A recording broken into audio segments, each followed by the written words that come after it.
Chapter 1. The scent of kiln-fired clay mingled with the sweetness of lemon sponge and Earl Grey as the villagers gathered in the sunlit garden behind Hartington Kilns, St. Petronella's pride and joy. The studio, once a medieval pottery workshop, had been lovingly restored into a quaint artisan centre, where potters sold hand-painted wares and tourists snapped photographs beside cracked urns and ivy-strewn stoneware ovens. On this particular afternoon, a spring tea fete was in progress, the first in a series of community fundraisers chaired by Mrs. Constance Brentwood, the formidable patroness of the arts and self-appointed guardian of the village's historical soul.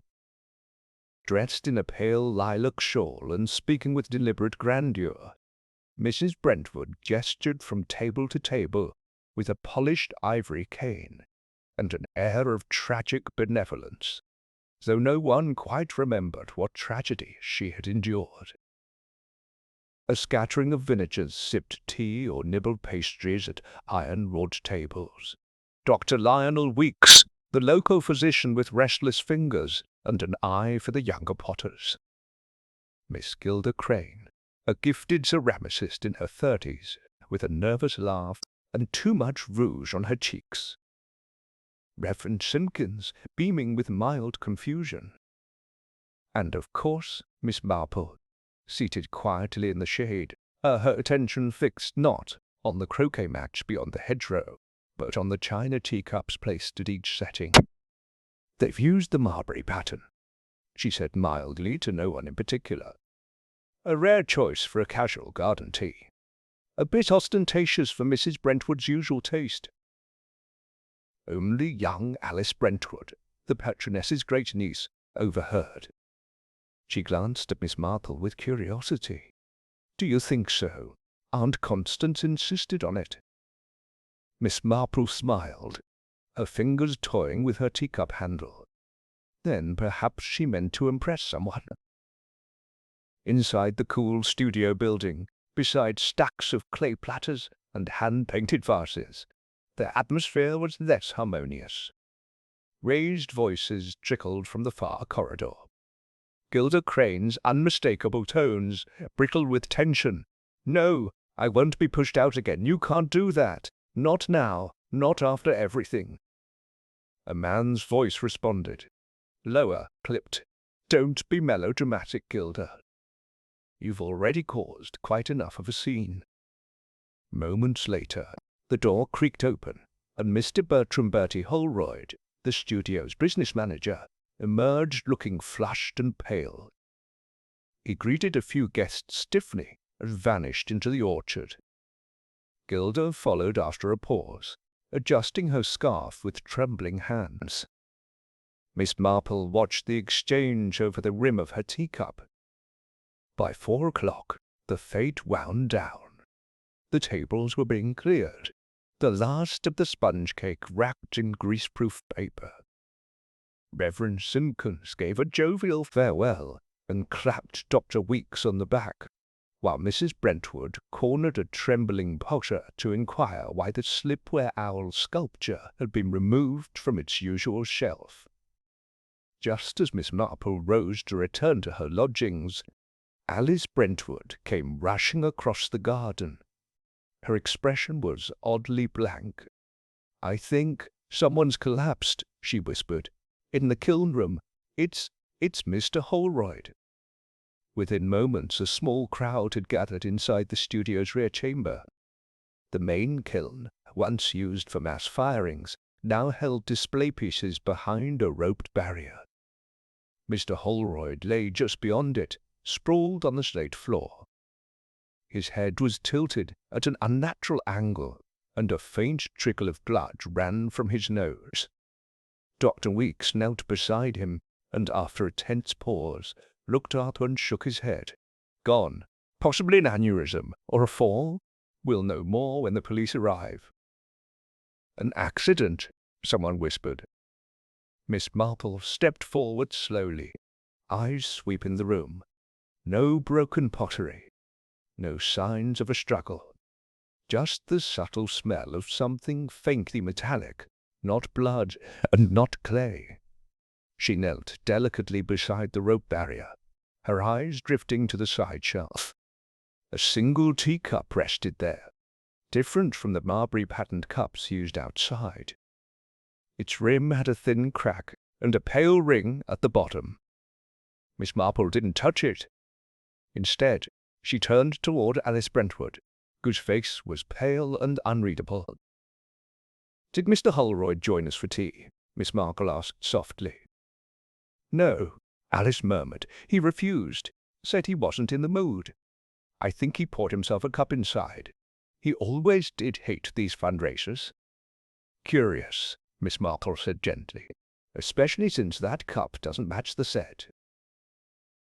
As the first sirens neared from the main road, Mrs. Brentwood swayed against the kiln wall. "Not here," she whispered. "Not at my studio."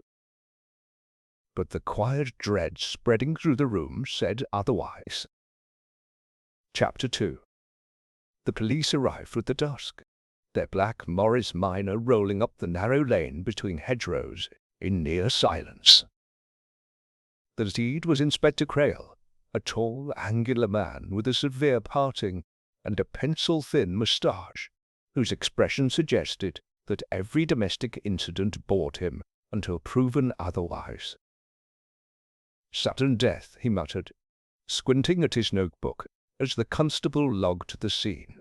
"No visible injuries save minor cranial bleeding, possible stroke, or, at his age, perhaps his heart simply gave up." He said it loudly enough for the surrounding villagers to hear, as if to guide the hero narrative early. Miss Marple stood near the kiln room's entrance, a soft shawl folded across her arms. She neither interrupted nor corrected, but her gaze flicked once, briefly, to the teacup that still sat untouched on the shelf. No one had bagged it yet. Inside the room, Dr. Weeks was quietly questioned by Crail. "Time of death?" the inspector asked. "Hard to be precise," Weeks replied. "He wasn't cold when I found him. Could be within the hour. Possibly during the tea, though he wasn't outside with us. And as you can see, no sign of trauma.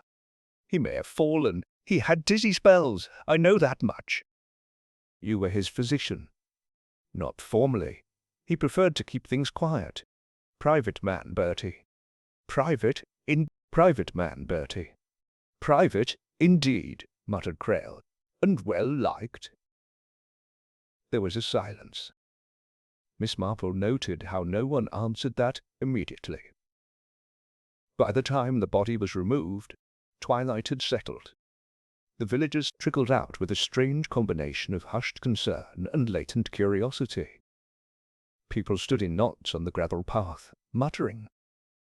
A few glanced back toward the kilns with wary eyes, as if the historic studio itself had betrayed them. Gilda Crane stood alone near the hydrangeas, her scarf crooked and her knuckles pale as she gripped a cigarette she hadn't lit. Miss Marple approached gently. "You argued with Mr. Holroyd today," she said, not unkindly. Gilda flinched. "You heard that, did you? Hard not to. The acoustics of old stone buildings carry rather far." Gilda exhaled slowly, eyes clouded. "He threatened to revoke my lease. He said my stall would be given to someone from Bristol, an outsider, can you imagine? Over a business dispute. There's always something more with Bertie. Always some history he holds over you. He knew things, used them." Miss Marple tilted her head. "Used them how?" Gilda shook her head. "Doesn't matter now, does it? He's gone." Miss Marple didn't press. Instead, she touched Gilda's arm lightly. "Did he often drink tea in the kiln room?" "He had his own stash. Cheap leaves. Hated the garden fetes. Said they were distractions. But he'd always watch from the side. Said it let him see people's real faces when they didn't know he was looking." "Curious habit," Miss Marple murmured. Later that evening, The vicarage drawing-room was still warm from the embers in the hearth.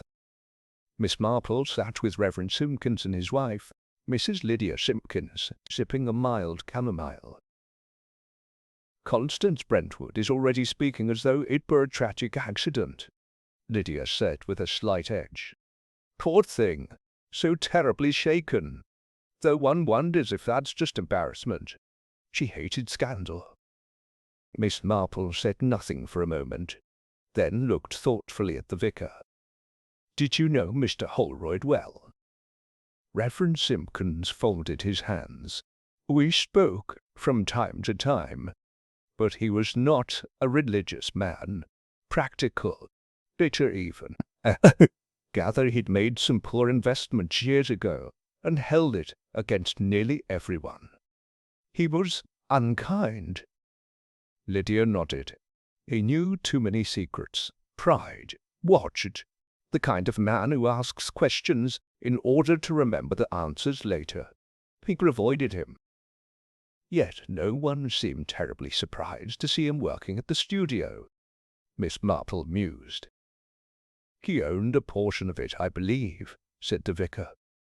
"A legacy. Though how he obtained it, well, that's one of those village stories no one really tells in full. Then perhaps it's time someone did." The following morning, Inspector Quarrel returned to the studio to conduct formal interviews. The village buzzed.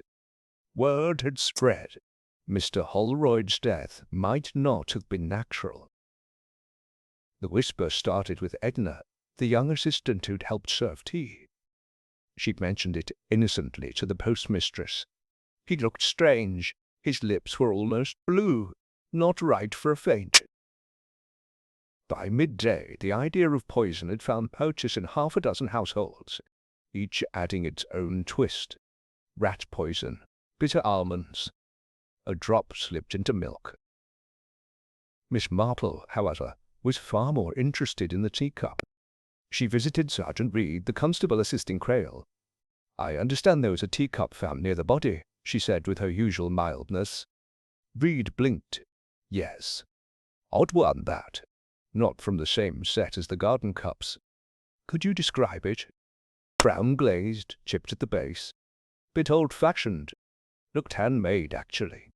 Could have come from the studio's older stock." "Curious," Miss Marple murmured.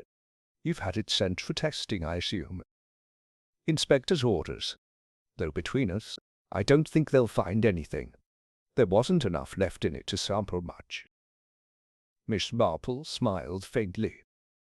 "Then perhaps the real clue lies not in what was in the cup, but in who placed it there." She left Reed scratching his head. That afternoon the studio reopened to staff and select artists, though the public was kept away. Miss Marple walked the grounds with quiet purpose. She paused near the south shelf, where the cracked teacup had rested, now removed. She eyed the labels beneath each piece.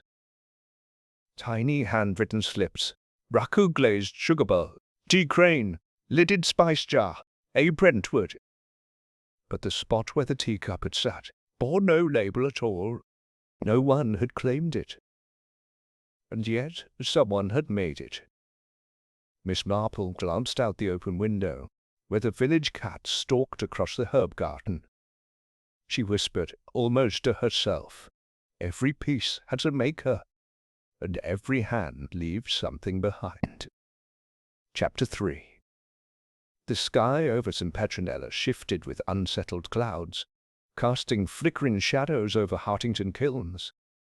Inside the pottery studio, the air carried a faint scent of burnt earth and damp wool, as staff returned to their work under the watchful, unspoken tension that now accompanied every movement. Miss Marple entered quietly that morning, ostensibly to browse a replacement for a chipped sugar bowl. At least, that was what she told the young potter at the entrance. But her eyes weren't drawn to merchandise. They lingered instead on the back wall shelves, particularly the spaces missing labels, and on the behavior of the staff who now moved about like dancers, unsure of their choreography. One in particular, Alice Brentwood, seemed changed. Gone was the bright, curious energy. She worked in silence, arranging ceramic glazes with excessive precision, her eyes avoiding the kiln room completely. Miss Marple stepped nearer. "A busy morning, my dear." Alice gave a small start. "Yes, just reorganizing the oxides.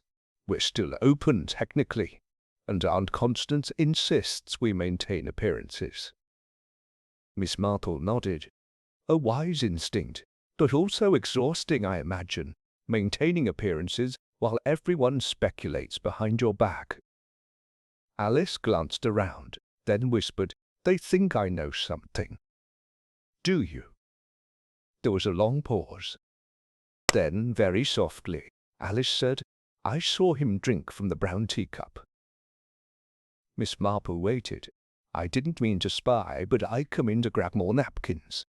He poured from the kettle, stirred something in, then just sat down, staring at the wall. Her voice faltered. He looked pleased with himself. Pleased? As if something had gone according to plan. And then, Alice hesitated. "I left before he noticed me. By the time I returned, well, you know the rest." Miss Marple touched her arm gently. "It's very helpful that you told me." But as she turned away, her brow furrowed. Something about Alice's voice had been too level, too well rehearsed. Meanwhile, Inspector Crail was circling his own trail of inquiry. He had returned from the regional pathologist with vague confirmation of suspected poisoning, though the exact compound remained uncertain. Something subtle, possibly herbal, possibly rare. "I'd wager it was in the tea," he muttered, pacing the vicarage lawn beside Sergeant Reed.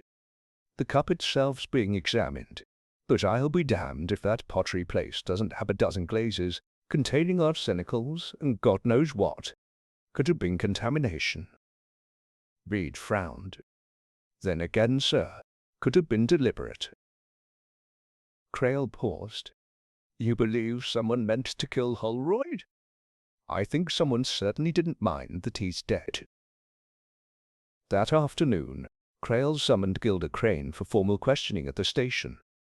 "You argued with Mr. Holroyd?" he said bluntly. "Yes, so did half the village. You had motive." "I had reason," she corrected, eyes sharp.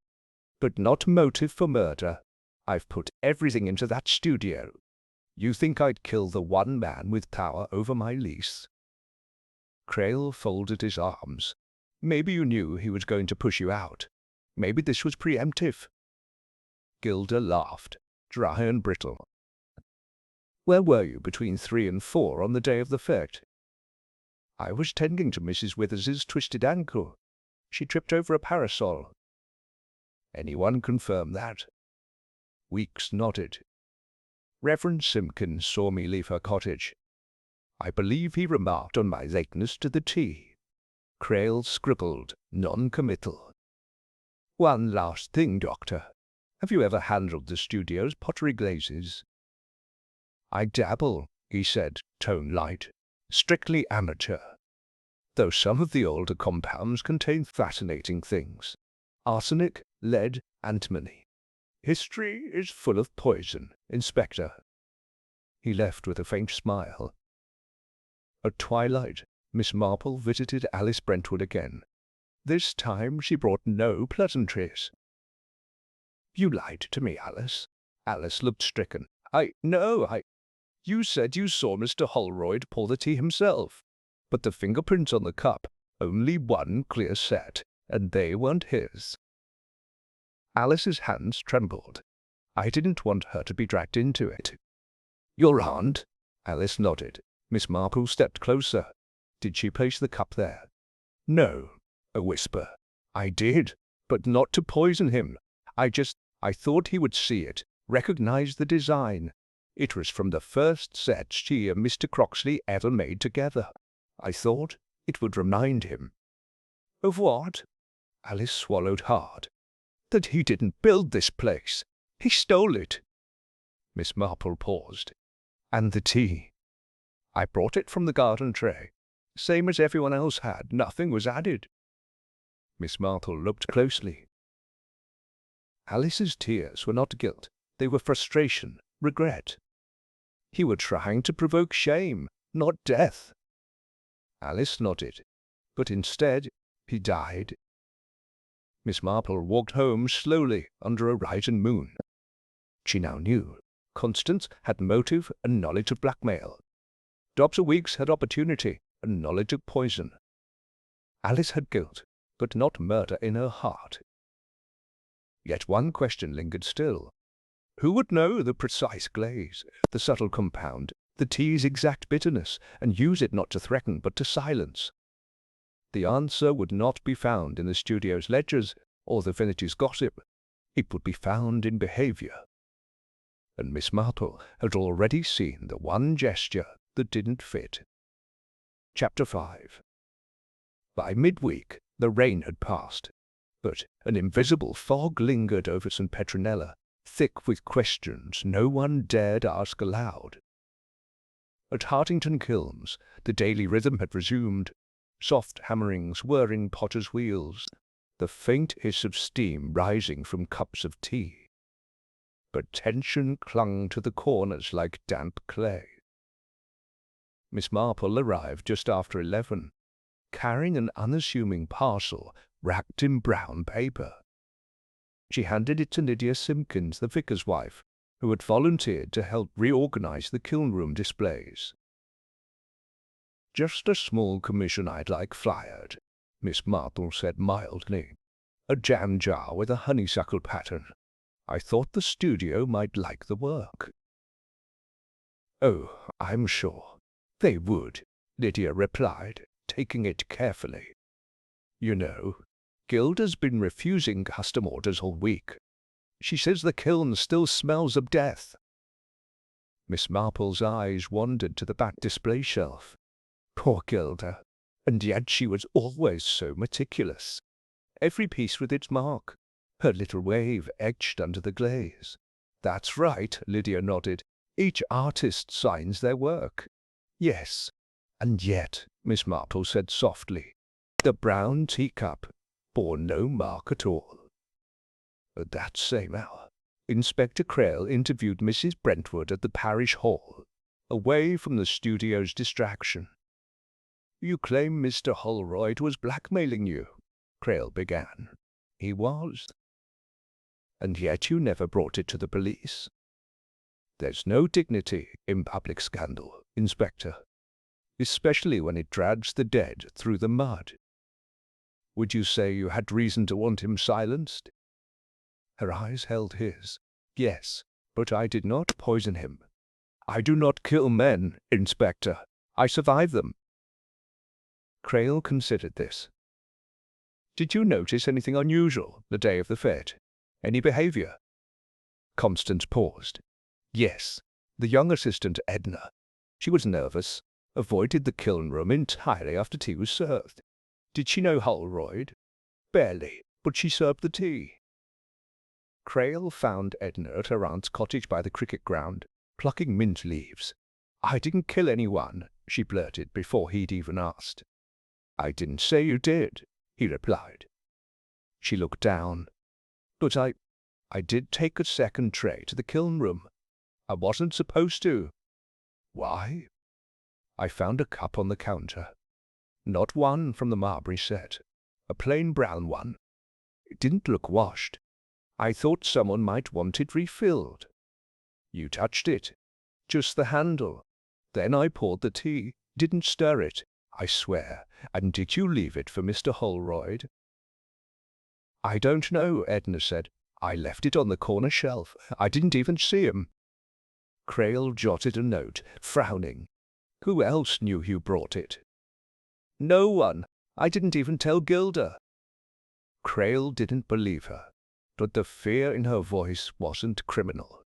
It was anxious. the fear of a girl who suspected more than she understood.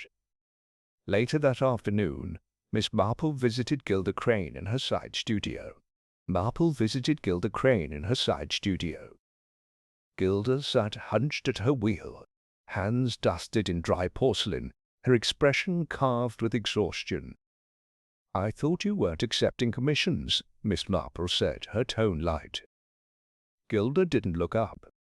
"Not for strangers, just the locals I trust." "You were close to Nathaniel Croxley, weren't you?"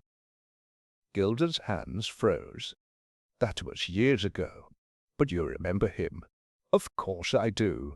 He taught me everything. I was barely 20. Miss Marple sat on a stool. "Was Mr. Holroyd part of the studio then?" "Number? He showed up when Croxley died. Took over everything.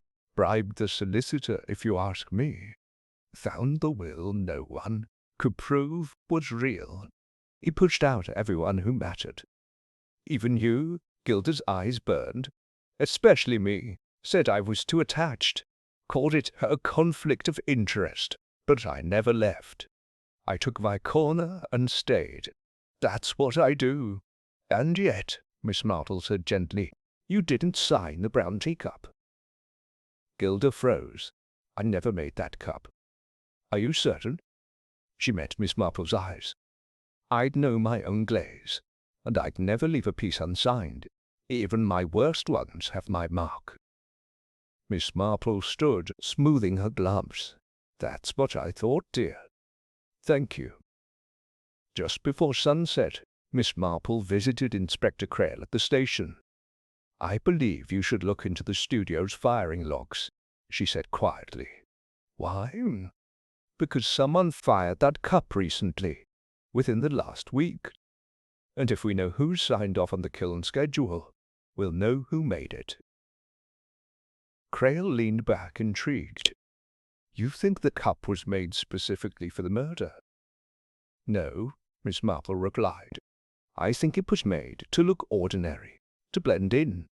But its silence, its lack of signature, is the signature." Crale considered this. "Someone made it, delivered the poison, and then stepped away." "Exactly," said Miss Marple. "And now they're hoping the clay will conceal the motive." Crale rose. "I'll have Reed pull the logs tonight." Miss Marple's gaze drifted to the window, where the last light flickered across the thatched rooftops. She said quietly, "There's one more thing. The way Mr. Holroyd drank that tea, alone, content. Someone made sure he didn't suspect a thing." Crale frowned. "So, someone he trusted?" "Perhaps," Miss Marple said. "Or someone who gave him what he wanted. Control, even in his final sip." Chapter 6.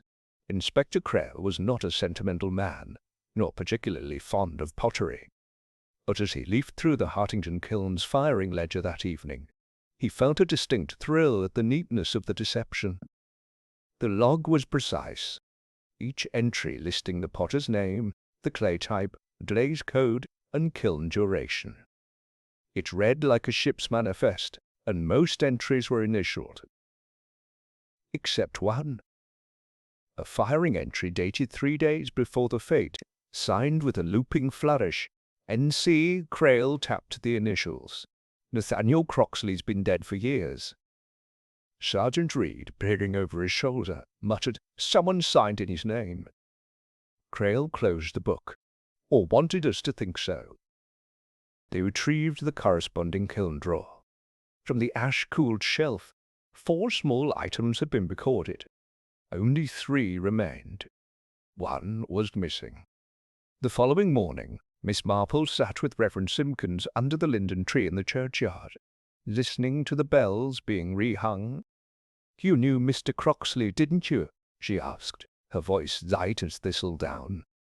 "Oh, yes," said the vicar. "Troubled man, passionate about art, less so about order. I think he loved too much, especially things that didn't love him back." Miss Marple smiled faintly. "Did he leave anyone behind?" "No family. but there were rumors. A few thought he had a child, illegitimate. There was talk, someone he taught at the studio. And you never followed up. Reverend Simpkins sighed. This is a village, Miss Marple. Sometimes we let silence do the heavy lifting. Back at the kilns, Constance Brentwood arrived unannounced, trailing the scent of bergamot and disapproval. She strode past the salesroom and into Gilda's corner studio, where Miss Marple stood admiring a newly fired vase. "You've stirred quite the hornet's nest," Constance said without preamble. Miss Marple turned. "Have I?" "I've just come from Inspector Crail. He believes someone used Nathaniel's name in the kiln log. He asked if I'd seen anyone signing in late at night." "And had you?" Constance paused. "No." Miss Marple tilted her head. "But you had a key." "I keep a spare. Everyone knows that. Even Mr. Holroyd." Constance's eyes narrowed. Bertie wasn't clever enough for subtle work. His crimes were always crude. "Then whose work was this?" Miss Marple asked softly. "Someone who remembered Croxley, who knew his glazed style, someone who could mimic him, or who shared something of his blood." Constance stiffened. "You're suggesting what? That Nathaniel had a child in the village, that one of our potters is—" Miss Marple said nothing. She didn't have to. Meanwhile, Alice Brentwood stood alone in the storeroom, staring at a chipped shard of pottery she'd tucked behind the tins of red clay. It was the lip of a cup, brown glazed, faintly bubbled, with a peculiar spiral beneath the surface. She hadn't meant to keep it.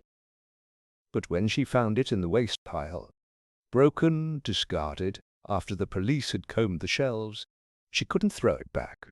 It looked so familiar, and yet she could swear she'd never seen that glaze pattern before.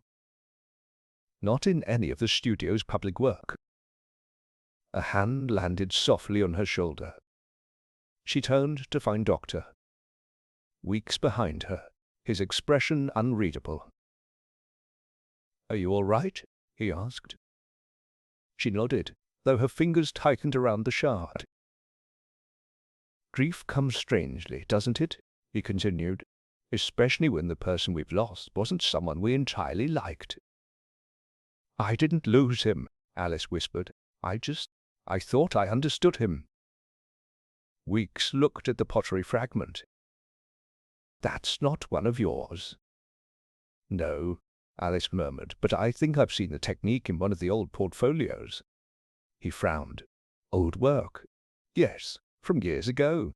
Pieces Gilda keeps in the flat files. I used to study them." Weeks's voice changed slightly. "Show me." Down in the archive room, the two leafed through thick portfolios of sketched forms, glaze recipes, and photographic samples of early kiln collections. Most were signed in broad, uneven cursive, Croxley, Crane, and a few by Brentwood herself. And then a page tucked near the back. 4 small thumbnails, each depicting a brown teacup, each showing the same spiral glaze design as the broken cup in Alice's hand. But the signature was unusual. Not a name, just an initial. L. Alice blinked. "I never noticed that one before." Dr. Weeks stood very still. "It's not one I recognize." But Miss Marple, standing quietly in the doorway, had already guessed. "You do recognize it?" she said gently. "You just didn't expect anyone else to." They turned. Miss Marple moved into the room, her hands clasped. "L for Lionel. Isn't that right, Doctor?" Weeks smiled slowly. "That's quite a leap." "But not a difficult one," she replied. "You studied under Croxley before pursuing medicine. The records show it. You were an apprentice here once, briefly. A teenage hobby. A hobby skilled enough to produce that teacup. One glaze recipe, buried deep in studio history. You used it because no one else remembered it. but someone did. She looked at Alice. You. Alice looked from Miss Marple to the shard in her hand, her mouth parting in sudden understanding. You made the cup, Miss Marple said to Wicks, and planted it, knowing Edna would innocently deliver it. You counted on chaos, on the village's suspicion falling on Gilda, or Constance, or Alice, but you underestimated the signature, or rather, the lack of one. You always signed your pieces as L, quiet, obscure, but distinctive. And then you forgot that no crime stays buried when a potter's hands remember texture. Weeks's jaw clenched. You had a motive, Miss Marple went on softly, but he threatened to expose your past addiction. That was reason enough. But more than that, you resented him for taking Croxley's place, for destroying what might have been yours. A pause. Did he know who you were? Weeks didn't answer, but he didn't deny it. Chapter 7. The following morning, Dr. Lionel Weeks was nowhere to be found. His surgery remained shuttered. No patients admitted. The curtains drawn, the brass plaque gleamed in the morning sun with a politeness that felt somehow disingenuous.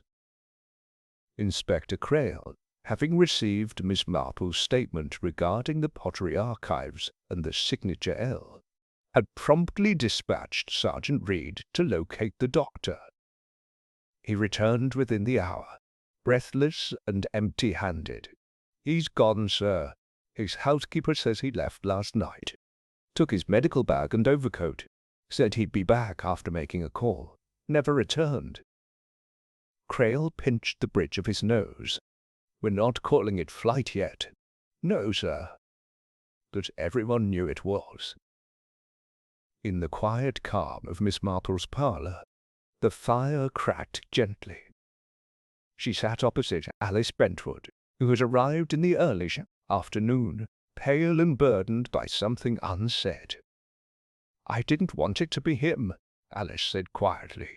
He always seemed so composed, rational. I even thought he fancied Gilda once. Miss Marple smiled faintly. Rational minds can do irrational things when bruised, especially if one's legacy is threatened. Alice toyed with a teaspoon. Do you think he really was Croxley's son? I believe he believed it. That's the crucial thing. Whether or not it was true, Lionel's identity was built on something buried, something that felt stolen. Holroyd, brash, grasping, shameless, represented everything he couldn't forgive. But then, why not confront him? Because people rarely confront what shames them. They wait, and then sometimes they break. At Hartington Kilns, the atmosphere had curdled. Fewer customers wandered the showroom. The studio's artists worked in silence, glancing up whenever a shadow passed the window. Miss Marple returned that afternoon, not to ask questions but to observe. It was then that she noticed a new piece on Gilda's bench. A vase, unfinished, yet unmistakably familiar. The glaze, a gentle spiral, the base, unsigned. Gilda, she said softly, that pattern, it's similar. Gilda looked up, and for the first time in days, her eyes weren't angry. I found an old slip book Lionel must have hidden. Techniques, sketches, tests. He left it behind when he left the studio the first time. I suppose I never knew how much of him remained in the clay. You admired him. I admired his restraint, his understanding of line, but I never trusted his silences. Miss Marple nodded. Nor should you have. Silence is where some people sharpen their intentions. By evening, a letter arrived at Inspector Quarrel's desk, penned in dark green ink and hand-delivered by a local boy. The envelope bore no return address, but inside lay a folded page. Dr. Weeks's confession, written in sparse, clinical prose. To whom it may concern, Bertram Holroyd threatened to destroy what little dignity remained in my name. He held knowledge of my past addiction, and hinted often at my supposed connection to Nathaniel Croxley, whose work I revered and whose trust I once enjoyed. He dangled ruin over my head for years, smirking, careless, immune. I poisoned his tea, carefully, sparingly, an infusion of monkshood, aconitum steeped with precision, a dosage that would delay symptoms, mask itself as a fainting fit. I made the cup. I signed it without signing. I left no mark but my hand in the glaze. You will not find me. I am already gone. There is no justice for men like me, only silence. L.W. Quarrel folded the letter slowly. He means to vanish, he muttered, but he'll have to surface. They always do. Miss Marple, seated nearby, said nothing. She traced the brim of her own teacup thoughtfully. The following day, a discovery was made near the marsh at Dunley Hollow. A bicycle, half submerged, its tires caked in reeds. In the reeds beside it, a medical bag. Empty, but no body, no coat, no Dr. Weeks. Back in the village, the talk was split between two theories. Gone abroad, said the butcher, like a coward. No, replied Mrs. Weatherby from the post office. He's drowned himself. That letter was goodbye. Miss Marple neither confirmed nor denied either version. She returned to her garden, snipped dead blossoms from her rose canes, and quietly reflected on the notion of justice, the visible kind, and the kind that remained in shadow. It wasn't over, not yet. There was still one unanswered thread. The letter had been composed with meticulous precision, scientific terminology, calculated pacing, but not a word of remorse. And that, Miss Marple thought, was telling, for the guilty seldom weep, but those who act to protect do. She looked once more at the pottery. She looked once more at the pottery shard Alice had kept. The spiral design, subtly off-centre, not quite perfect. No, Lionel hadn't made it for his victim. He'd made it for someone else to find. Chapter 8. By the time Dr. Lionel Weeks's confession circulated through St. Petronella, it had already lost its sting. The shock had worn off, replaced by something more corrosive. Uncertainty. He was gone, but not confirmed dead. He had confessed, but not in person. And though the letter admitted guilt, something still felt unfinished. Miss Marple, for her part, spent the following morning in quiet study. At the back of the parish archives, she retrieved Croxley's kiln notebooks, preserved in worn leather covers, pages of notes on glazed temperatures, firing techniques, and the personal touches Croxley insisted made every piece speak. Miss Marple ran her gloved fingers over a particular line, nearly illegible with smudged ink. Glazed spiral equals not signature. Voice. To the trained eye, no two spirals are ever the same. Mine descends clockwise. Lionel's counter. She folded the book closed. The cup had spiraled clockwise. At Hartington Kilns, Gilda Crane was methodically packing a row of her pieces, preparing them for an upcoming exhibition in Devon. She looked up when Miss Marple arrived, unannounced, but not unwelcome. "I thought you might come," Gilda said, voice neutral. Miss Marple smiled softly. "I was hoping to ask you about the firing logs again." Gilda reached for a box of straw and gently placed a vase inside. "Inspector Quarrel already asked." "Yes, but Quarrel isn't asking about spirals." That made Gilda pause. "I'm sorry." "The brown cup," Miss Marple said. "It spiraled clockwise. Croxley's design, not Lionel's. According to Croxley's own notes, Lionel glazed in the opposite direction." Gilda said nothing. Miss Marple continued, her voice gentle but firm. "That cup wasn't made by Lionel. He signed a confession, yes, but not a full one. He took credit for something he didn't finish. Gilda's hands tightened around the vase. Why would he do that? To protect someone? Gilda stared at her, the silence building like pressure inside a kiln. Then, almost inaudibly, he knew. Knew what? Gilda placed the vase aside and sat. Her shoulders, always squared, slumped. That I was Croxley's daughter. Miss Marple said nothing, just waited.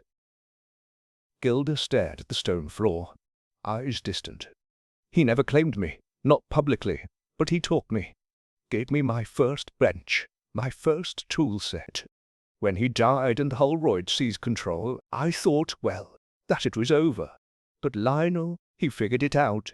The old glazes, my handwriting, even the way I arranged my tiles. He saw it, and he said nothing.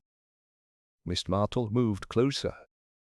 He knew Holroyd was blackmailing your mother, knew he was a thief, and knew you'd never be allowed to inherit Croxley's legacy openly. Gilda nodded. So he protected me. For years. Then, last week, I told him about the exhibition, how Holroyd planned to cut me out. Again. And Lionel just looked at me and said, I'll make sure he's quiet. I didn't think he meant. She trailed off.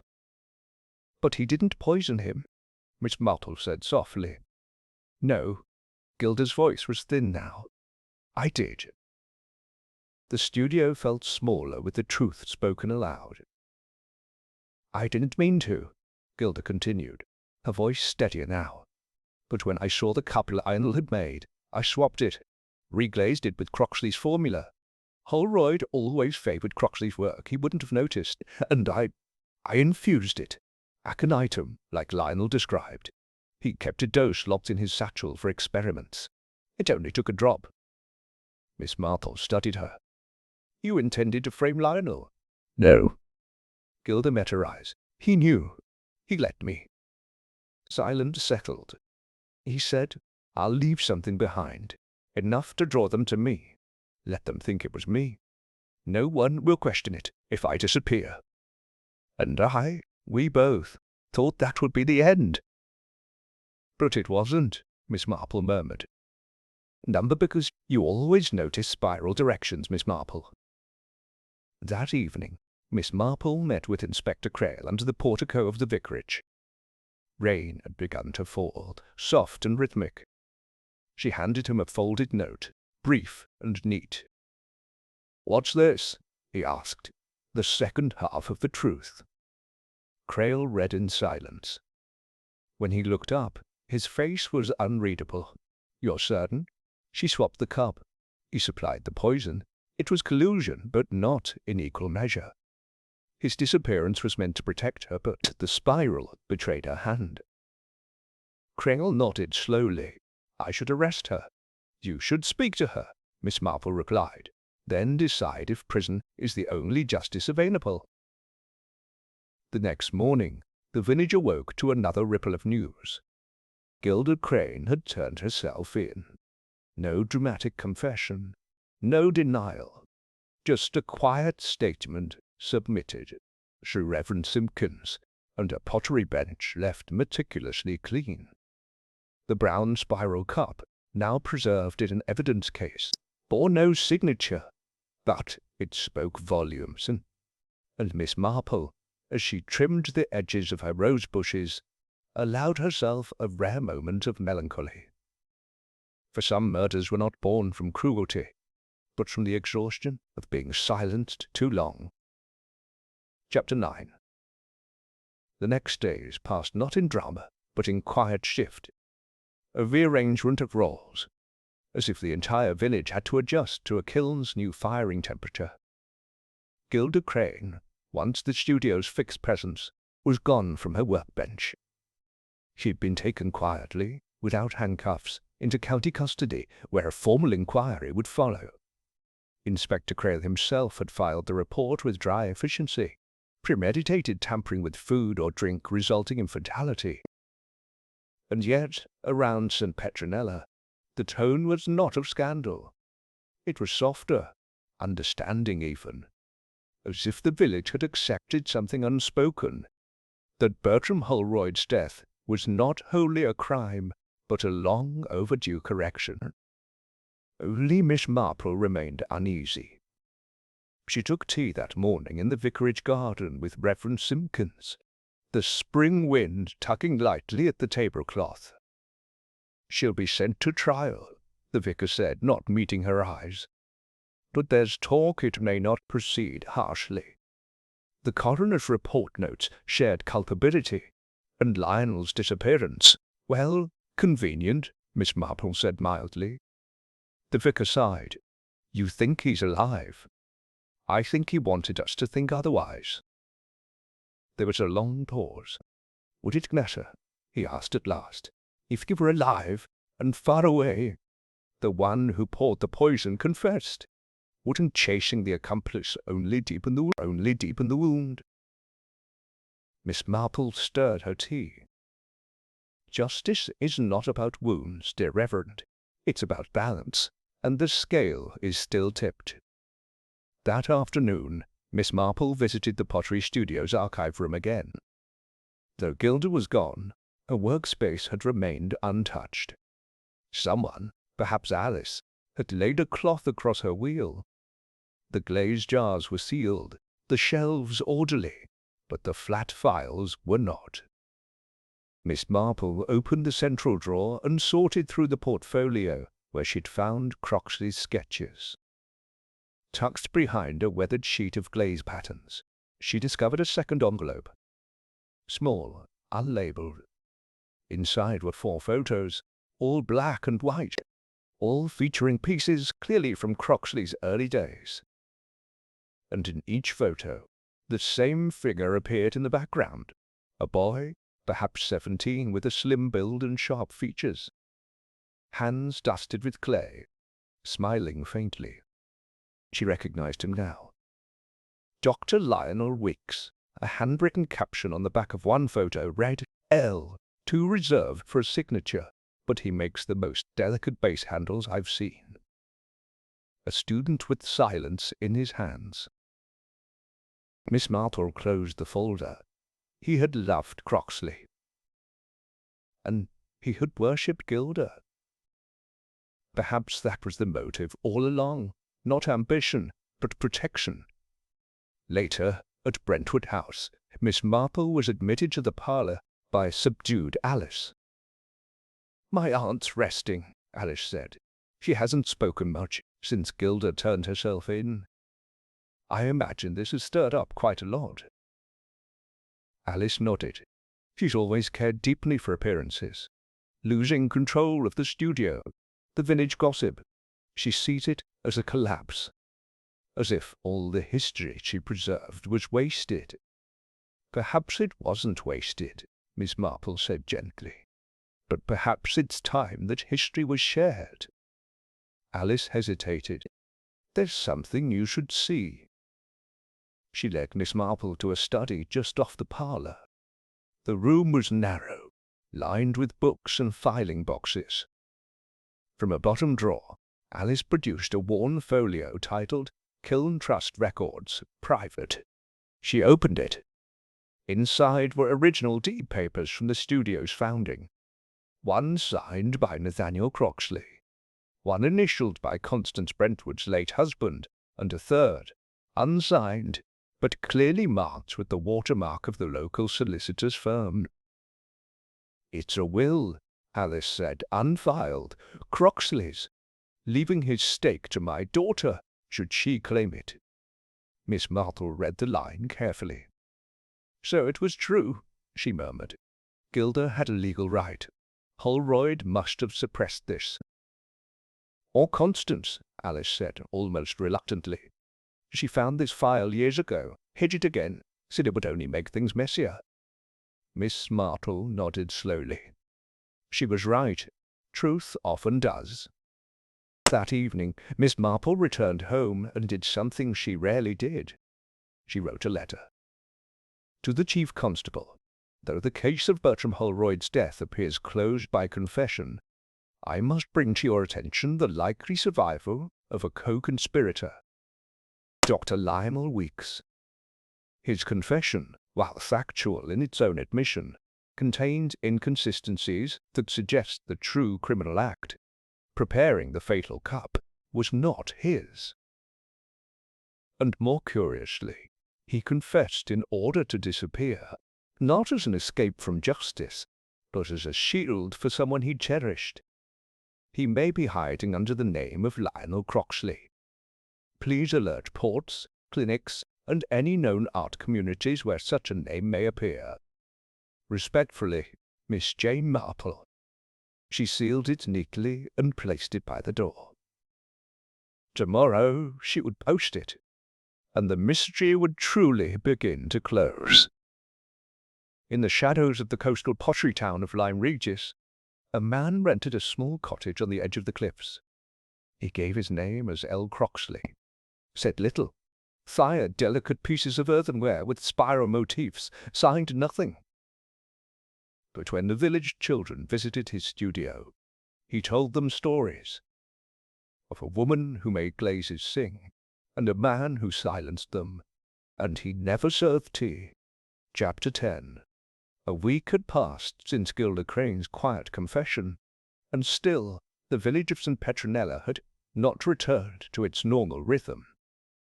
The spring fades continued, shortbread was baked, lilacs trimmed, but a subtle silence lingered, especially around Hartington Kilns, now operating under limited hours. Miss Marple, though never one to meddle without cause, had found herself walking past the studio more often than usual. She noted every closed shutter, every flickering lantern behind a frosted glass, every trace of former routine that now seemed frozen. On this particular morning, Alice Brentwood approached her on the lane, cheeks flushed with unspent emotion.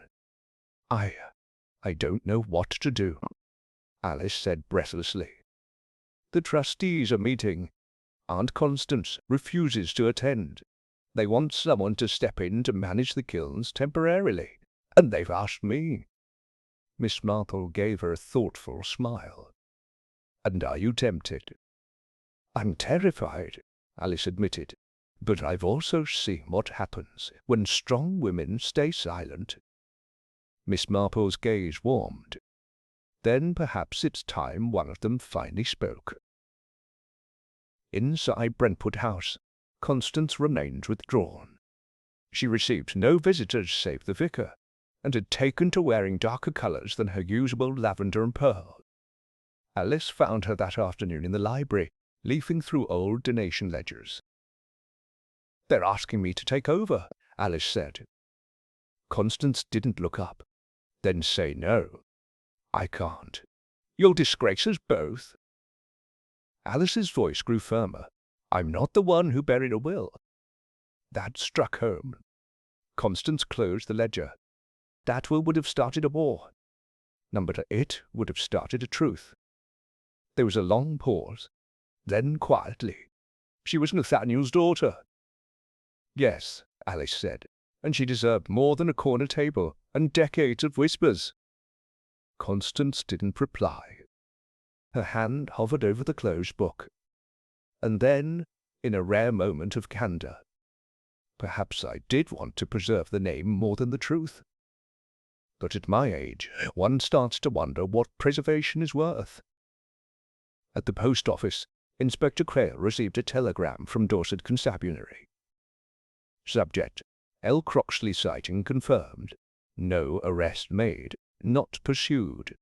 Local officer judged no threat. Man appears solitary. Keeps no social contact. Refuses interviews. Loves modestly. Exhibits no intention of further flight. Quayle tapped the paper with the end of his pencil. "Could have been worse," he muttered. Sergeant Reed, folding postal slips beside him, asked, "Will we go after him?"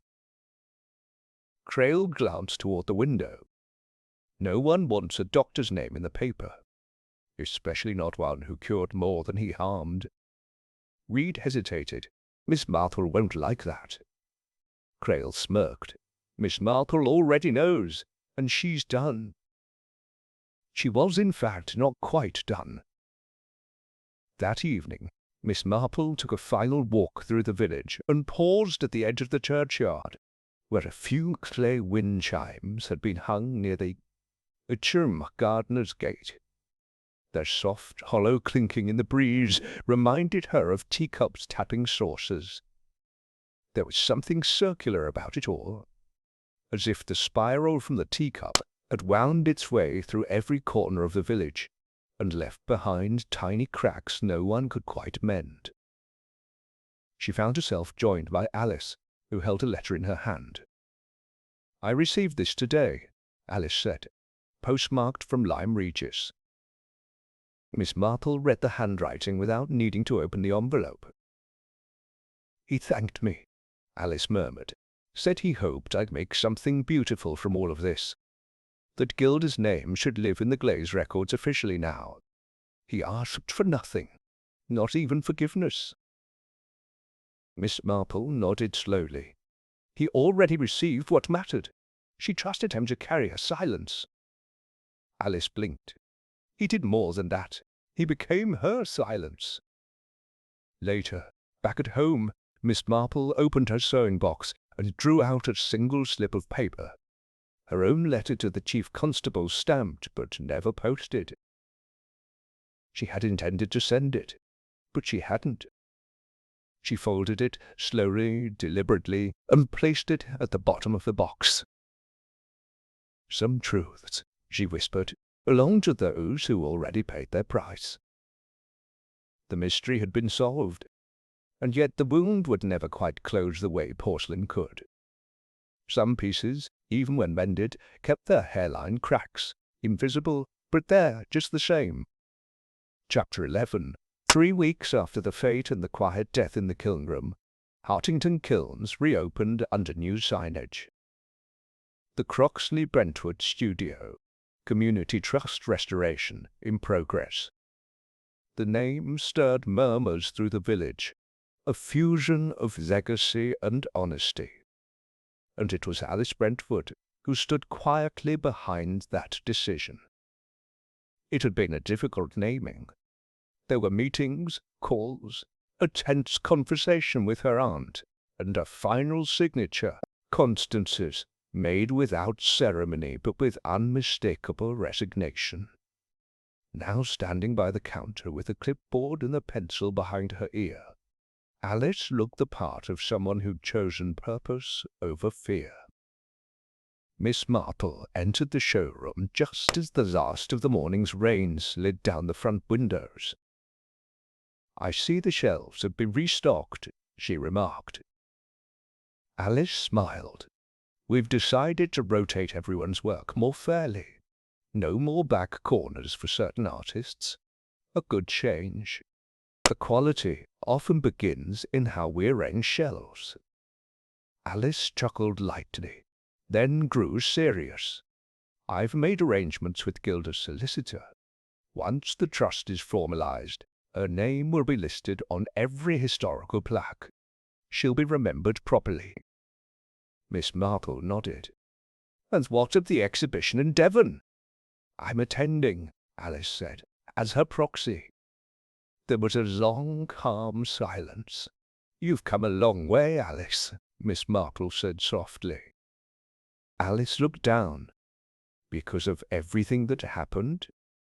"No," Miss Marple replied, "because of how you chose to respond." That afternoon, a small crowd gathered for the studio's first public demonstration since the incident. A children's clay workshop, overseen by a new volunteer from the nearby college, was met with enthusiasm. Though whispers still passed between parents. Was it safe? Wasn't this the place where... Miss Marple sat beside the Reverend and Lydia Simpkins, sipping lemon water and watching the small hands shape bowls and pinch pots with giddy lack of precision. "Funny, isn't it?" Lydia said. "The world continues, even when we're not sure it should." Miss Marple nodded. "Because it must." You never said what convinced you Gilda, not Lionel, made the final switch. Miss Marple smiled faintly. Croxley's glaze spiraled clockwise. It was instinct, not imitation, and only one person in that studio had hands that moved in the same rhythm. His daughter. Lydia was quiet for a long moment. Do you think she'll be convicted? No, Miss Marple replied. I think the trial may never come. Not out of injustice, but discretion. The letter, Lionel's vanishing, the murky property papers, none of it makes for a simple prosecution. And even the Crown sometimes recognizes when punishment would only reopen wounds. And Weeks? Lydia asked quietly. Miss Marple looked toward the horizon. Gone, but not lost. The same day, at the edge of a cliffside town, a small parcel was received by post at the Lyme Regis Artists Cooperative. No sender. Inside, a thumb-sized ceramic seal, etched with a double spiral. One clockwise, one counter, no signature, no note. But for those who knew how to look, it said everything. Back in St. Petronella, Constance Brentwood emerged from her seclusion at last. She returned unannounced to the studio late one afternoon, and moved from shelf to shelf like a ghost, taking inventory of a life once owned. At last, she reached the display table near the front window, where Alice was arranging a new bowl.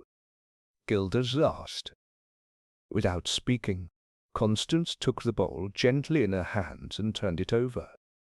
Etched at the base, GC, followed by a thin trailing line that looped once clockwise, once counterclockwise, just like the seal that had arrived at Lyme Regis. Constance said, She signed it after all. Alice nodded. Only once. She said she wanted her name to appear just once, when the truth could finally hold it. Constance placed the bowl back down, scented it with care, and walked to the door. Then, just before leaving, she said, It's beautiful work. And for the first time in years, she meant it. That evening, Miss Marple sat by her lace-curtained window, watching the lamplighter make his rounds. Another story had ended. Quietly, precisely, without fanfare.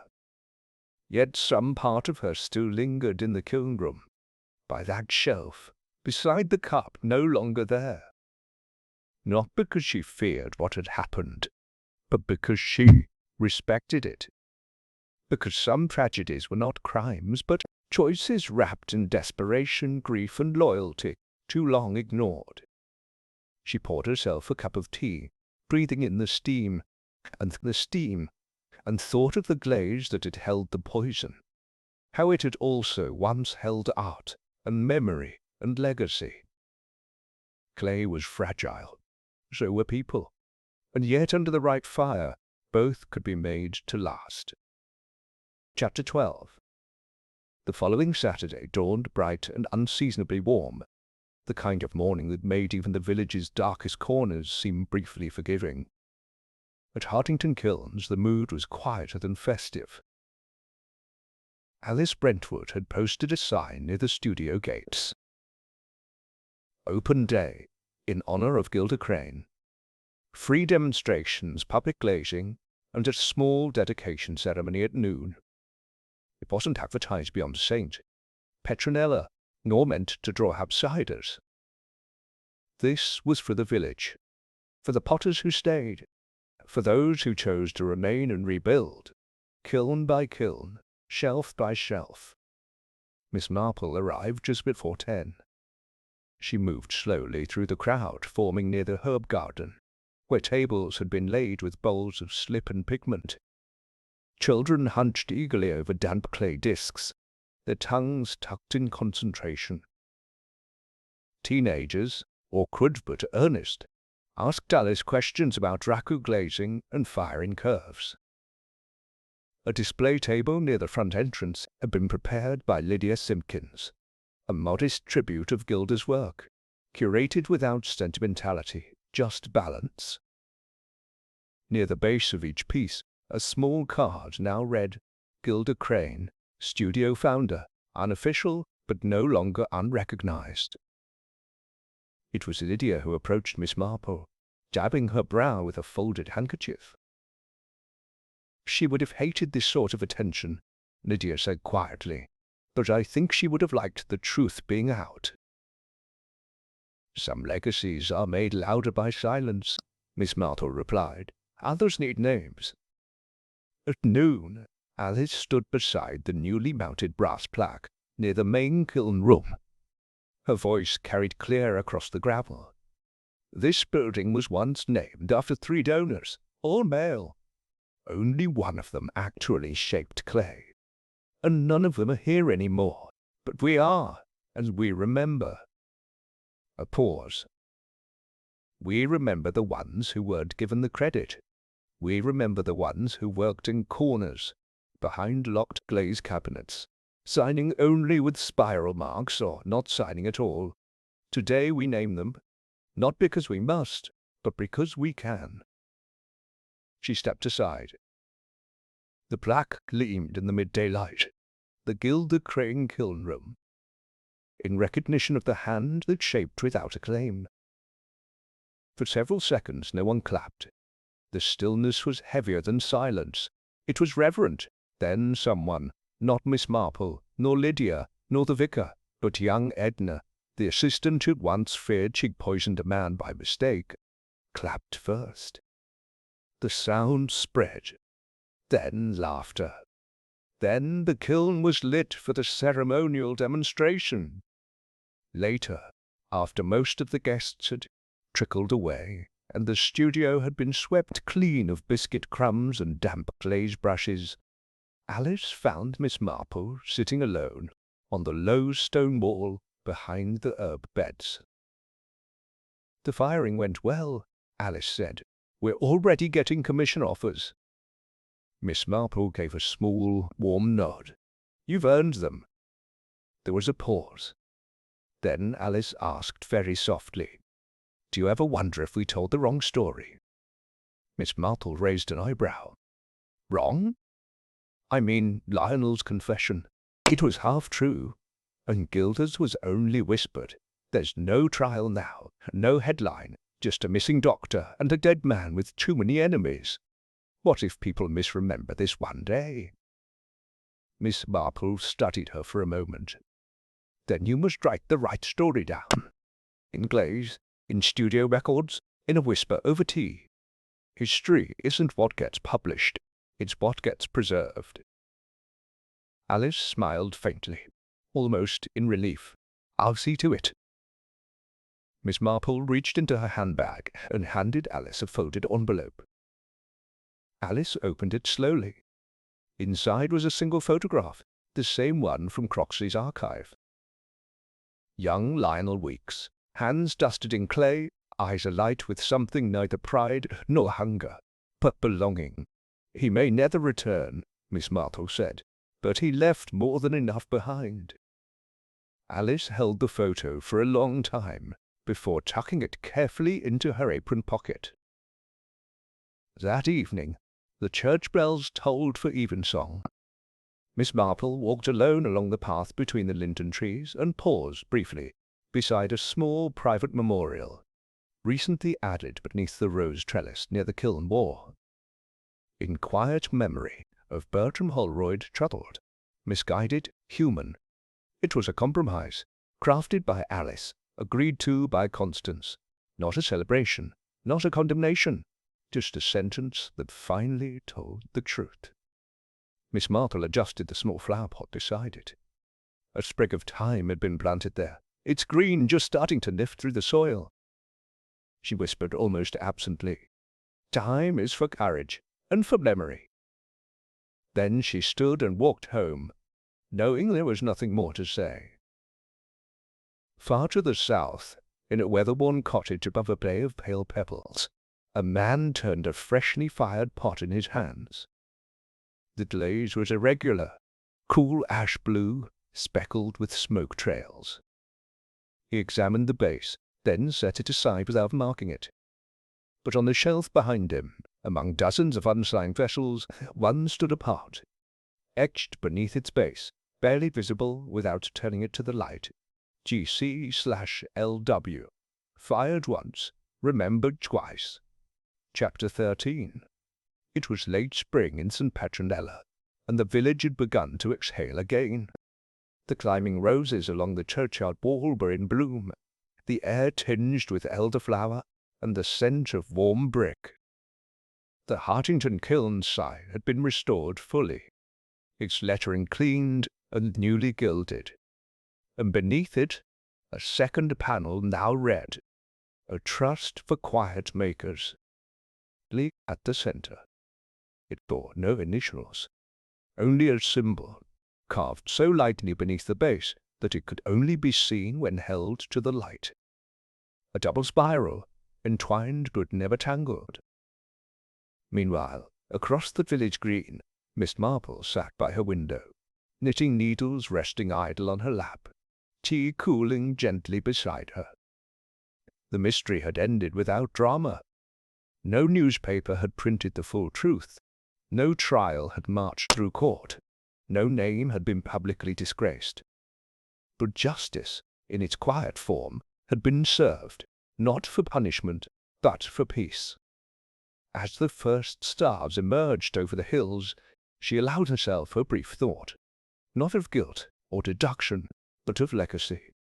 Not the kind etched in marble, the kind built slowly, piece by piece, fired, cooled, signed only when the clay had set completely.